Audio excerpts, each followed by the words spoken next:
Muy buenas noches. ¿Cómo están hoy miércoles, mitad de semana, 9 de abril? Hemos tenido en Bogotá una temporada de calor y de frío, de lluvia y de sol. ¿Listo? Así que aquí uno sale por la ciudad y todo está verde. Bogotá parece un paraíso. ¿Cuántos aman Bogotá? Ah, yo amo Bogotá. Como Bogotá no hay dos. La mejor ciudad que Dios se gastó en Colombia es Bogotá. Saludamos a los de otras ciudades, pero los invitamos a visitar Bogotá. Saludamos a las personas que nos siguen a través de nuestro canal de YouTube. Les invitamos a compartir esta palabra. Y si usted vino hace 8 días, estamos iniciando una serie que se llama El Evangelio que predicamos. Y el apóstol Pablo escribe en el capítulo 15 de la carta a los Corintios. El contexto de este pasaje es largo, son 58 versículos, es la resurrección de los muertos, ¿sí? Pero como es largo, por lo menos vamos a leer los primeros 8 versículos. Los otros 50 los dejamos para leerlos en la casa. ¿Está bien? ¿Trajo Biblia hoy? ¿Así de hojitas? Listo. Entonces, si trajo Biblia de hojas, esa es la apropiada esta noche. Ya va a leer, dice el título, la resurrección de los muertos. Ese es el contexto de todo este pasaje, dice. Además os declaro, hermanos, ¿está conmigo en el texto? Primera de Corintios, capítulo 15, verso 1. Vamos a leer los primeros 8, ¿sí? Que los 50 los dejamos para después. ¿Listo? Dice, además os declaro, hermanos, que el evangelio que os he predicado, el cual también recibisteis, en el cual también perseveráis, por el cual asimismo, si retenéis lo que os he predicado, sois salvos, si no, creéis en vano. Esto, cuando la Biblia habla de vano y de vanidad, no es de que la gente se peine ni que la gente se bañe, que la gente a veces confunde mucho lo de vano y vanidad con que alguien se peinó, se bañó, cambió de look. No, la Biblia cuando habla de vano está hablando de lo que únicamente es para esta vida en la tierra. ¿Listo? Es cuando habla de vanidad. Ya apagó esta luz. Cuando habla de vanidad, habla únicamente de lo que es para esta tierra. Entonces dice que sí, que el evangelio número 1 fue predicado, ¿cierto?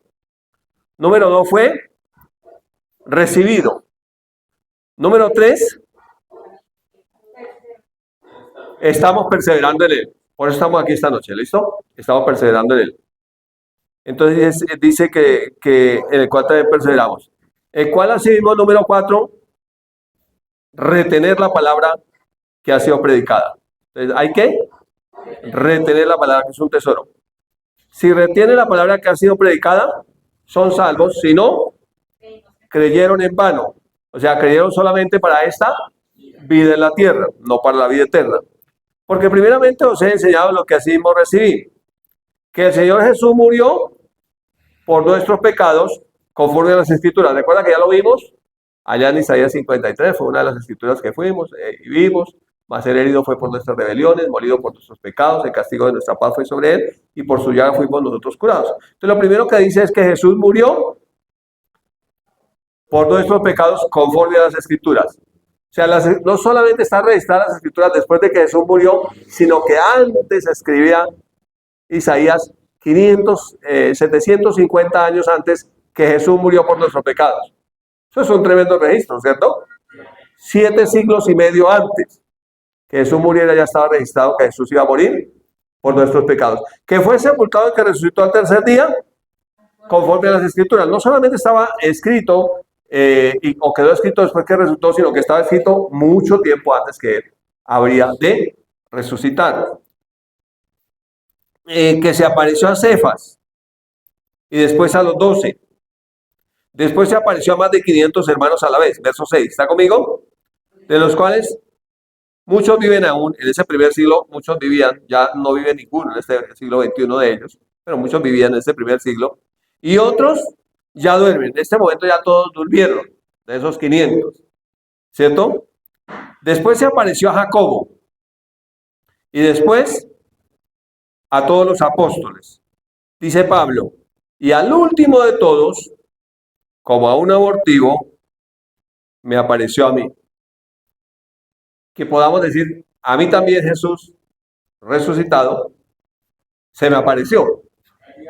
Creo que, aunque no visiblemente, pero sí vino e inició en nosotros una obra con el nuevo nacimiento, y eso es lo que ha permitido que recibamos la palabra, que eh, perseveremos en la palabra, que retengamos en la palabra y que no creamos en vano. ¿Listo? Entonces aquí está el apóstol Pablo escribiendo ese evangelio que predicamos. Es el mismo evangelio que se ha predicado por 2000 años. Sigue siendo el evangelio. El mismo Pablo dijo, no, creo que fue Pedro el que escribió, para mí no hay ningún problema repetirlos, enseñar las mismas cosas, y para ustedes es seguro. El evangelio es el mismo evangelio, no ha cambiado. Es el único evangelio que produce fruto para la vida eterna, es decir, que permite o hace que nosotros resucitemos. ¿Qué es lo que realmente nos va a resucitar en el último día? La palabra que hayamos retenido. Esa palabra va a levantar de allí donde queden los restos de ese cuerpo, un cuerpo glorificado. Entonces, ese es el evangelio que predicamos. Y estamos haciendo registros acerca de la resurrección. Y habíamos hecho 2 registros. Este sería hoy el tercer registro. ¿Recuerda que el segundo registro fue de María Magdalena? Que Jesús se le presentó y que María salió y predicó. Ya habíamos visto que el soldado también, Jesús le apareció el resultado, ese soldado creyó en Jesús. Entonces, este es el tercer registro, y el registro es cuando se aparece a Cefas o a Pedro. Lo dice 1 Corintios 15, el verso 5, pero en el Evangelio de Juan, en el capítulo 21, está toda la historia. Realmente hay 2 pasajes, el primero son los primeros 14 versículos, y luego ya donde narra la conversación que tiene con Pedro del 15 en adelante, pero me gusta toda la historia desde el primer versículo, ¿está bien? Me gusta toda la historia desde el primer versículo, así que vamos a ver desde el primer versículo. Porque cuando uno mira la escritura, uno de alguna manera, aunque fueron cosas que le ocurrieron a otros creyentes del primer siglo, uno se identifica con cosas. ¿No le pasa eso? Uno se identifica con cosas, sobre todo cuando el tiempo va pasando y uno va caminando con el Señor.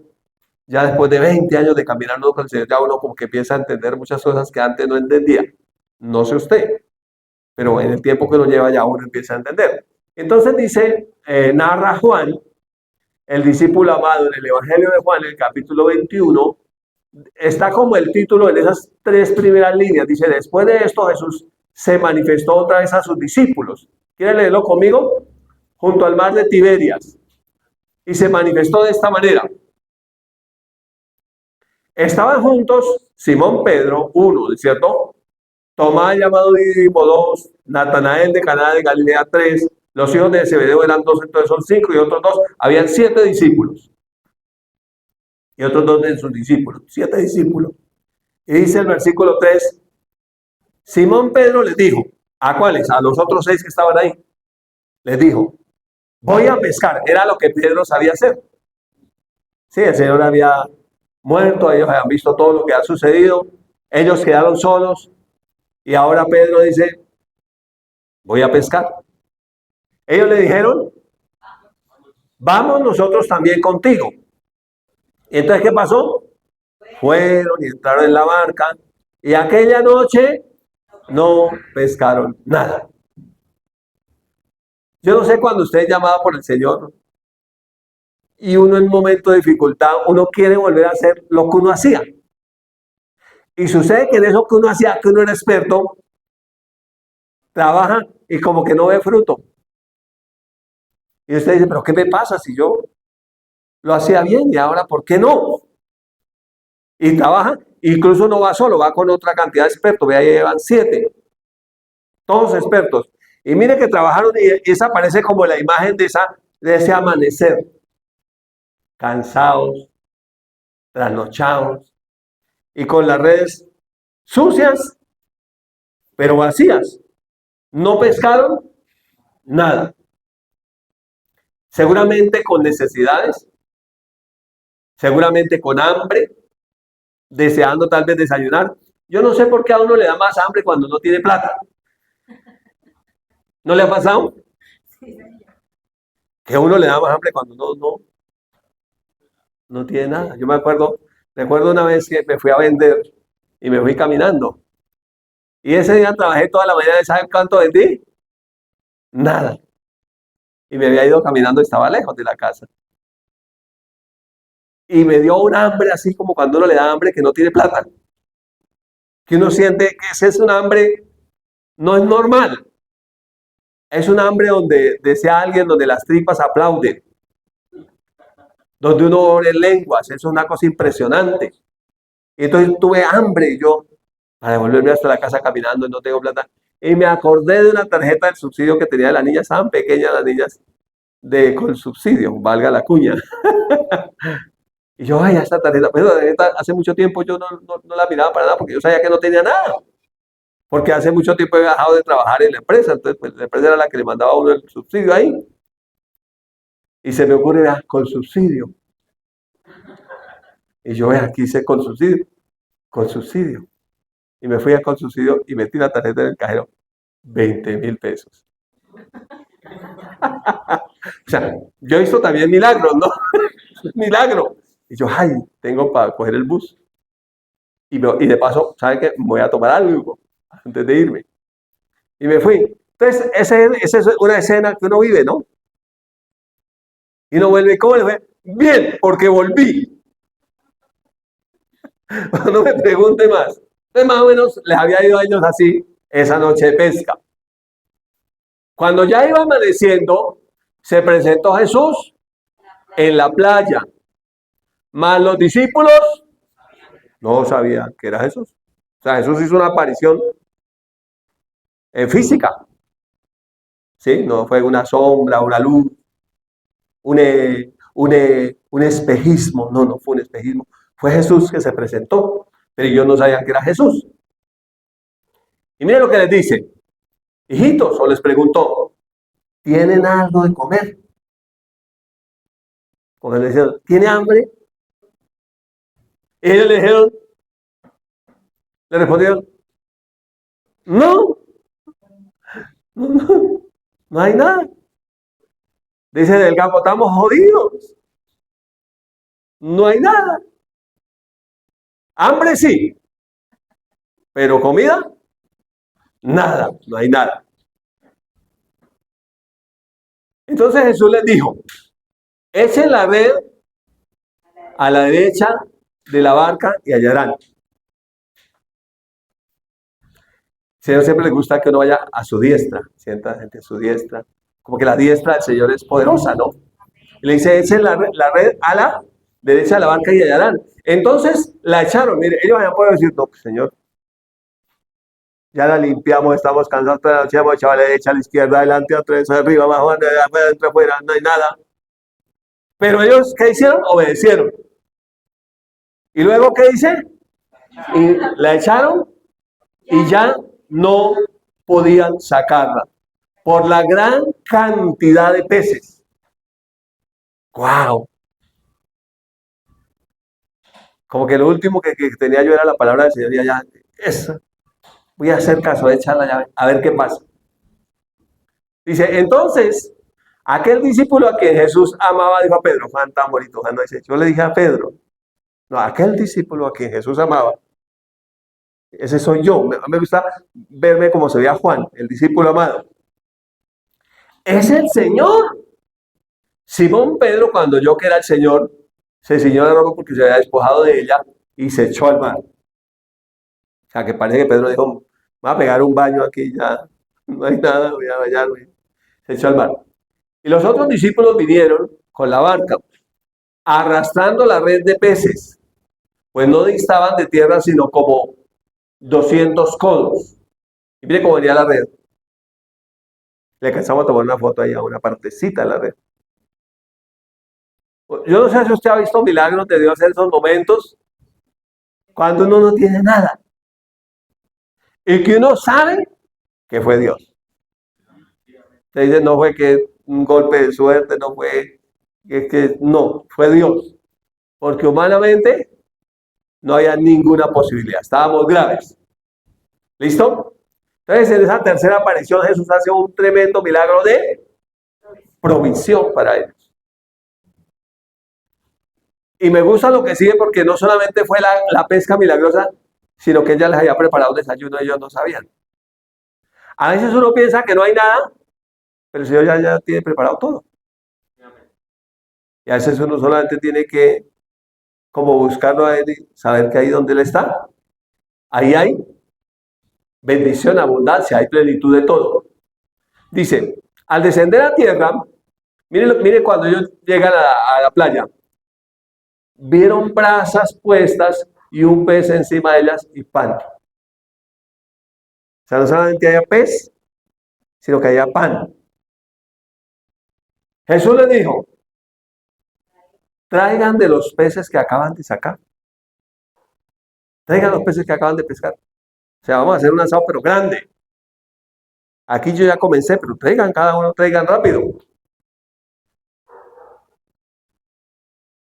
Subió Simón Pedro y sacó la red a tierra llena de grandes peces. O sea, no eran poquitos ni pequeños, sino hartos y grandes, dice. 153. Y la Biblia registra cuántos eran. Y aún siendo tantos, la red no se rompió. O sea, fue doble milagro. Porque con esa cantidad de peces, la red tenía que romperse, no aguantaba el peso. La barca tenía que voltearse, no aguantaba el peso. Sin embargo, nada de eso ocurrió. Y les dijo Jesús, vengan y coman. ¿Qué es lo que uno quiere después de una faena de trabajo así tan violenta? O cuando uno le da tanta hambre y uno dice que no tengo más hambre que cuando tengo plata. Uy, pero es que hay, y hay harto. Y hay, pero no es poco. No fue los 20.000 de mi tarjeta con subsidio, no. Era harto, sí, era harto. Mire, y ninguno de los discípulos se preguntaba a preguntarle, ¿tú quién eres? Sabiendo que era el Señor. Eso que usted sabe que es Él. Y usted dice, mire, fue el Señor. O sea, ni siquiera pregunto, ni siquiera lo dudo. Yo sé que fue Él. Yo sé que fue Él. Y lo hemos visto varias veces. Pedro ya lo había visto en el ministerio de Jesús cuando fue a pescar. Le dijo, toca pagar el impuesto, Señor. Toca pagar el impuesto. Vaya, pesque. Y el primer pez que saque ese pez se llama cajero automático. Y ese cajero automático le va a dar para que pague su impuesto y el mío. Tranquilo. O sea que el Señor hace unos milagros impresionantes, ¿no? Yo nunca había visto un pez cajero automático solo esa vez. Que dice la Biblia, que había un pez que vomitaba plata literalmente para pagar las deudas. No, sí, sacó de la boca del pez, sacó. Y ahí estaba el platica. Alégrese, vea, eso se llama evangelio, pero usted. Vino pues Jesús y tomó el pan y les dio. Y así mismo el pescado. A mí me gusta que el Señor repartía. El Señor le gustaba servir a la mesa. El Señor le gustaba repartir, bendecía los alimentos, siempre daba gracias. Cuando los discípulos iban para Emaús, nunca lo conocieron hasta que se sentó con ellos y partió el pan y dio gracias a Dios. Y aquí el Señor hizo lo mismo. Cuando nosotros vayamos a la cena de las bodas del Cordero, Él es el que va a partir el pan. Amén. Y allá el Señor va a estar. Vengan, coman, siéntese. Usted se imagina uno con un cuerpo glorificado. Usted sienta, usted sabe que no se va a engordar ni nada, eso no va a pasar nada. Usted va a comer abundante, usted tranquilo. No está preocupado por nada. Mire lo que dice el texto. Y esta era ya la tercera vez que Jesús se manifestaba a sus discípulos o se aparecía a sus discípulos después de haber resucitado de los muertos. O sea, Jesús, la Biblia registra que después que resucitó de los muertos, estuvo 40 días, número uno, enseñándole lo que él decía en las Escrituras. Pero también les mostraba lo que decía con los milagros que hacía. Entonces Jesús no solamente hizo milagros en su ministerio, después que resucitó hizo milagros esos 40 días, y él se fue al cielo, pero sigue haciendo milagros hoy. ¿Cuál es el requisito para uno recibir un milagro del Señor? Creer. Cuando Él dice una palabra, ese creer se traduce en obedecer. Ellos habían podido no echar la red y se amargados todos para la casa. no pescamos nada, esto está difícil. Se están extinguiendo los peces. Toca que cuidar el planeta, no sé qué está pasando. Pero cuando ellos obedecieron la palabra, hubo en abundancia provisión. Todo lo que ellos necesitaban fue suplido. Aquí termina el primer pasaje en su Biblia. Si usted tiene la Reina Valera, ahí termina el primer pasaje. Luego viene otra parte que ya es más íntima con Pedro. A mí me gusta que aquí Pedro, en el primer pasaje, Pedro se sorprende. Cuando Juan le dice, es el Señor. ¿Se acuerda que él se ciñó la ropa y se echó al mar? Después, cuando le dijo, traigan de los peces que acaban de sacar, él fue el que arrastró la red. Yo creo que él fue de los que contó los peces. Pedro era muy metódico, yo creo que él fue de los que contó los peces y trajo para comer. Y ahí estaba Pedro como, después de ser ese Pedro elocuente, ese Pedro que no se quedaba callado, ese Pedro que todo opinaba, ese Pedro que sabía y que tenía revelación, ya era un Pedro retraído, callado, pero admirado de todo lo que el Señor seguía haciendo. Y ahora, Jesús, después que desayunan, coge a Pedro aparte, no en medio de los discípulos que están ahí, sino aparte. Lo llama aparte. Y cuando ya lo llama aparte, registra el texto en el versículo 15 y dice, cuando hubieron comido, Jesús le dijo a Pedro, primero coma. No sé si a usted le pasó cuando era pequeño que le decían, venga papito que necesito arreglar cuentas con usted, papá, pero primero coma. Uno le quitaba el apetito. No decía, no, mejor no me dé de comer. El Señor primero le dio de comer, ¿cierto? Y le dijo o le preguntó a Simón Pedro, Simón, hijo de Jonás, ¿me amas? Pero note la frase, más que estos. ¿Qué era lo que Pedro siempre le había dicho al Señor? El Señor le dijo, mire, a mí me van a capturar, me van a llevar detenido, me van a crucificar y ustedes se van a esparcir todos.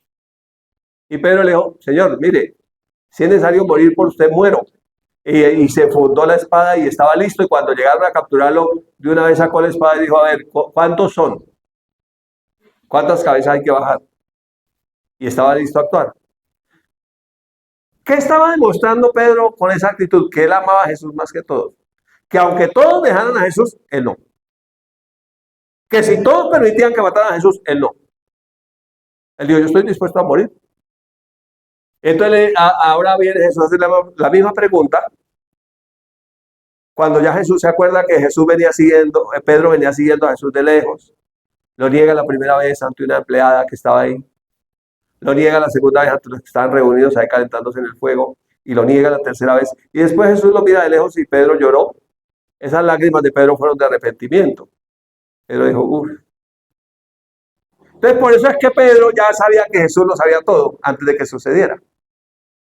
Entonces ya Pedro, uno puede decir lo que sea, pero cuando viene el momento uno no sabe cómo va a actuar. El Señor sí sabe. Entonces le dice, ¿me amas más que estos? Mire lo que le responde Simón Pedro. Sí, Señor, tú sabes que te amo. El Señor, usted sabe. O sea, usted sabe más que yo. Le dijo, apacienta mis corderos. Ahí también lo que muestra es que hemos estado empezando a ver como una introducción a los dones. Y en los dones del Hijo, que son los 5 ministerios en Efesios 4:11, uno de ellos es el pastorado. Y aprendimos que la motivación de todo don es el amor. Y aquí cuando Pedro dice, sí Señor, tú sabes que te amo, pues entonces puede pastorear mis corderos. O sea, ¿a quién le confía a Dios su gente? A alguien que lo ame a él. ¿Sí? Alguien que lo ame a él. Entonces aquí la palabra que usa Jesús en ese amor es agapao. Es amor incondicional, es amar hasta la muerte. Los estudiosos dicen que la palabra que usa Pedro es fileo. Aquí cuando le responde a él. O sea, ya no usa la palabra que usó antes de negarlo con el Señor, estoy dispuesto a morir por usted. No, aquí le dice, Señor, yo te quiero. Sí, Señor, yo te quiero. Ya no le dice, yo estoy dispuesto a morir. Entonces la palabra que usa Jesús es, ¿estás dispuesto a amarme hasta la muerte? Y entonces Pedro, sabiendo lo que sabe Jesús, ya tiene mucho cuidado a la hora de contestarle a él, no como al principio. Yo creo que eso nos pasa a todos los creyentes cuando empezamos, que somos como una ametralladora, ¿cierto? Y en la medida que va pasando el tiempo, uno como que es más prudente, más pausado, piensa un poquitico mejor las cosas antes de hablar. Luego el verso 16 dice, volvió a decirle la segunda vez, Simón, hijo de Jonás, ¿me amas? Respondiendo, Pedro le respondió, sí, Señor, tú sabes que te amo. Y le dijo, pastorea mis ovejas. Entonces aquí la palabra que Jesús usa es amor sacrificial. Usted está preguntándole más o menos, ¿aún estás dispuesto a morir por mí? Así como estás dispuesto antes de llegarme, ¿todavía estás dispuesto? Es la pregunta, ¿todavía estás dispuesto a morir? Luego el verso 17 dice, le dijo la tercera vez, Simón, hijo de Jonás, ¿me amas? Pedro se entristeció de que le dijese la tercera vez o le preguntase, ¿me amas? Y le respondió, Señor, tú lo sabes todo, tú sabes que te amo. Jesús le dijo, apacienta mis ovejas. Pedro ya había vivido la experiencia. Yo creo que cuando uno se equivoca, cuando uno comete errores y el Señor lo restaura, lo que le quita a uno es un poco de orgullo. Porque uno en su orgullo dice, no, yo qué tal, yo que voy a embarrarla, nunca, yo que voy a cometer un error, no, nunca, esos son otros, que se van a esparcir otros, que te van a dejar otros, yo nunca, yo no, hasta la muerte estoy dispuesto a ir. Pero aquí ya Pedro es más pausado, más tranquilo. Es más, hay otra escritura que registra eh, cuando Jesús hace el milagro de la pesca milagrosa, o cuando hace ese milagro de esta pesca tan abundante, dice que Pedro comenzó a llorar. Y que dice, Señor, apártate de mí, no soy digno de ti. Note que Jesús no hace caso a lo que Pedro le dice, apártate de mí, no soy digno de ti, sino que Pedro cuando ve que Dios cuando ve que uno es más indigno, más se acerca a uno. Que cuando uno se considera en su fuerza más indigno, más débil, con más errores, que como que uno lo llaman de barro porque la embarra aquí, la embarra allí, la embarra al otro lado, y donde quiera que va, deja la embarrada. El Señor viene y limpia. Y Pablo registra, hablando de que nuestra competencia proviene de Dios, dice, aunque somos vasijas de barro, pero tenemos un tesoro dentro de nosotros. Para que entendamos que nuestra competencia viene de Dios y no de nosotros. Que andamos desanimados, en problemas, mejor yo vuelto nada, pero el Señor nos saca de todas. Amén. Entonces, ¿qué es lo que uno nunca puede perder? Su confianza en el Señor. ¿Y qué es lo que uno debe ir perdiendo poco a poco? El orgullo. ¿Y sabe cuándo la pierde? Cuando dice, la embarré, volví, la embarré, la volví a embarrar. Aunque yo haya dicho que nunca le iba a embarrar, pero la embarré. Pero el Señor no tiene ningún problema con eso. La Biblia dice, el que encubre su pecado no prosperará. Mas el que lo confiesa y se aparta hallará misericordia. Cuando uno va a mirar en el texto, el que escribió eso fue Salomón. Y uno dice, ¿de dónde aprendió Salomón? Salomón aprendió de David.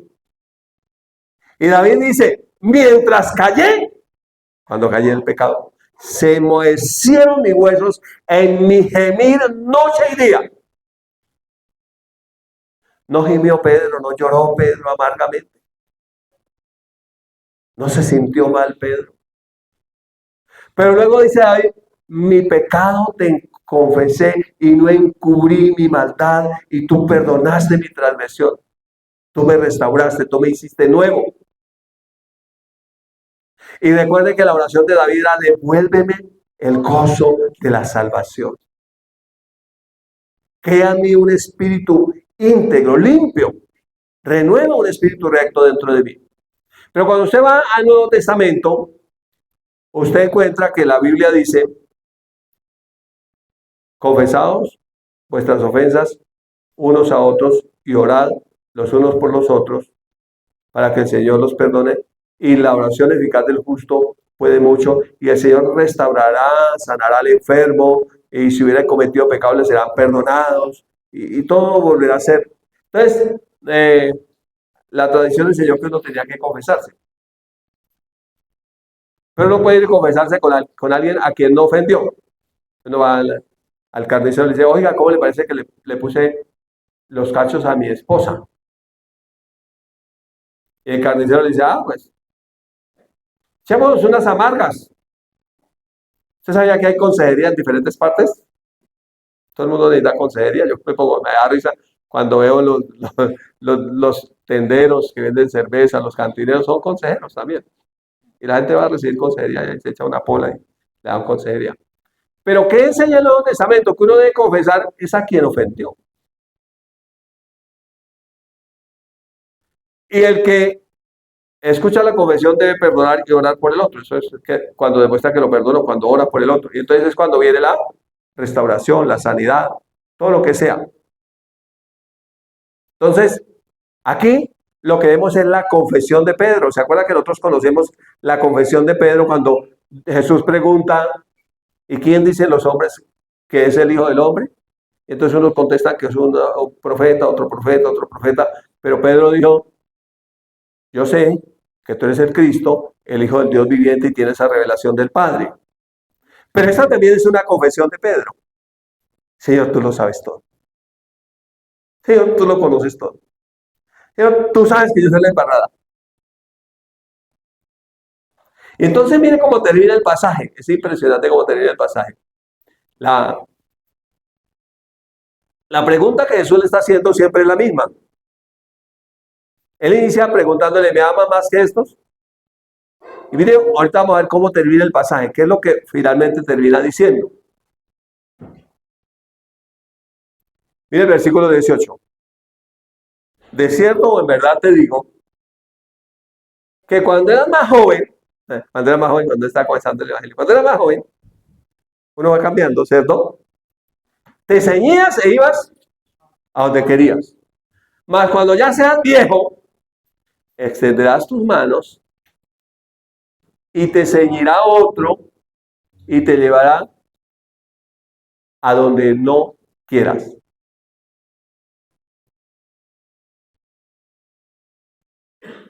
Uno piensa que siempre hacer la voluntad de Dios es ir donde uno quiere, hacer lo que uno quiere.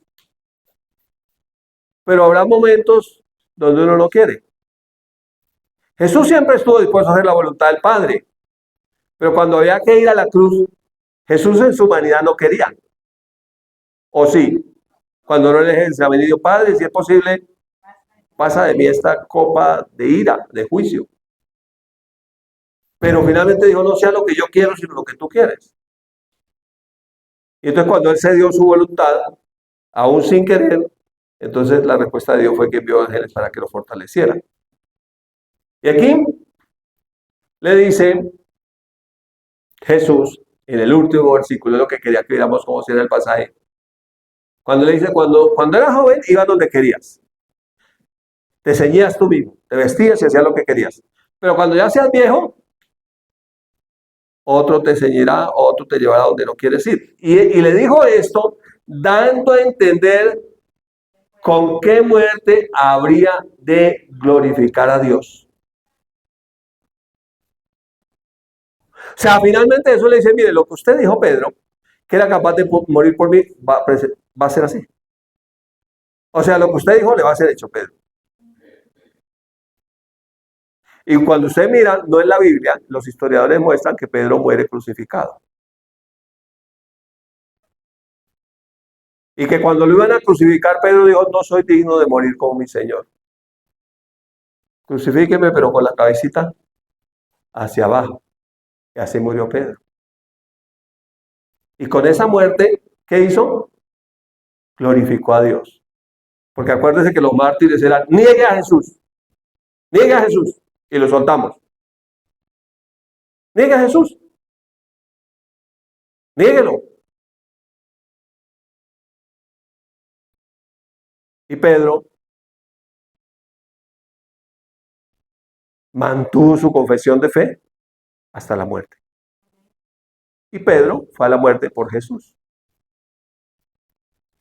Escuché un testimonio de un mártir que fue soldado en Alemania. Los alemanes odian a los judíos y a los cristianos ni se diga, y eso fue hace tiempo ya. Ese soldado comenzó a predicar y a predicar la palabra, y a predicar la palabra, a predicar la palabra, y comenzaron a conocerlo porque predicaba la palabra, y además de que predicaba la palabra, el Señor se manifestaba, hacía milagros impresionantes, entonces se regó la fama entre el ejército de ese soldado. Entonces lo llamaron los comandantes y le dijeron, le prohibimos seguir hablando de Jesús aquí. Aquí no puede hacerlo más. Y el soldado iba y seguía hablando de Jesús. Entonces lo llamaron, y dijeron, ¿usted va a seguir hablando de Jesús? Entonces le quitaron la ropa y lo metieron a un cuarto frío.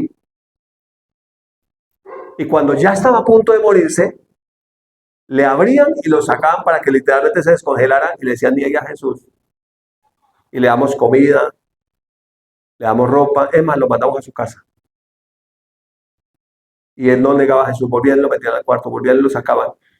Y en una oportunidad lo sacaron y le pusieron al frente de él un café frío congelado y un pedazo de pan duro, tieso. Y al otro lado le pusieron miel caliente con pan fresco. Y le dijeron, niegue a Jesús. Niéguelo. Y mire, tiene miel caliente con pan fresco, se va a su casa, le damos todo. Y este soldado se acercó donde estaba el pan duro y el tinto congelado. Los tomó en sus manos y dijo, porque yo recibí del Señor lo que también les he enseñado. Que el Señor Jesús, la noche que fue entregado, tomó el pan. Y habiendo dado gracias, lo bendijo, lo partió y le dio a sus discípulos diciendo, comen, tomen, coman, este es mi cuerpo que por ustedes es partido. Y habiendo comido el pan, tomó también el tinto frío y dijo, del mismo modo tomó también la copa. Después de haber cenado, dio gracias y la bendijo. Dijo, esta copa es la sangre del nuevo pacto, el nuevo pacto de mi sangre. Hagan eso todas las veces que la beban en memoria de mí. Se la tomó, se fue y se metió él mismo al cuarto frío. Y allí murió por causa del Señor. Tremendo, ¿no? Entonces aquí lo que le dice Jesús, sígueme. Este soldado con eso hizo, esa acción que hizo lo que Pedro, voy a seguir al Señor hasta la muerte. Voy a seguir al Señor hasta la muerte. ¿Cuántos están dispuestos a seguir al Señor? Amén. Duro, ¿no? La verdad que hablamos hace poco de vivir por Él, pero también si es necesario, morir por Él. Te bendigo esta noche con esta palabra, en el nombre de Jesús.